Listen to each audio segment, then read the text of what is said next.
কিরে মারুপ কোনটি যাচ্ছ? কোনটি আর যামো এ মুখি আইলাম। এ মুখেই তো আলু আই বসছে না গপ্প করি। কি আর গপ্প করে, কাল যে আমাকে এসএসসি পরীক্ষার রেজাল্ট দিবি সেটা কি মনে আছে তোর? সেজন্য কি তুই মন খারাপ করে থাকবো? তা মন খারাপ করবো না?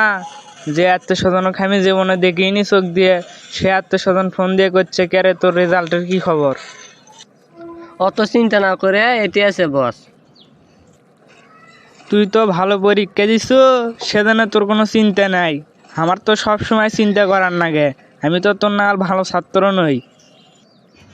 হয় হে, এ কথা করছো? ভালো ছাত্ররাই তো টেনশন করে। জিঙ্কে তুই ভালো ছাত্র, তো জিপে ভাই পাওয়া লাগবে, এই জন্যই তো তুই টেনশন করতেছো।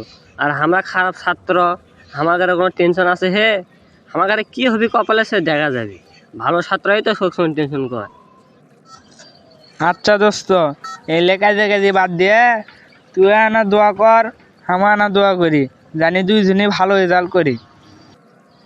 আর খালি আমরাকে, এইবার এসএসসি পরীক্ষার সবাই জানি ভালো রেজাল্ট করে দোস্ত, দোয়া করিস।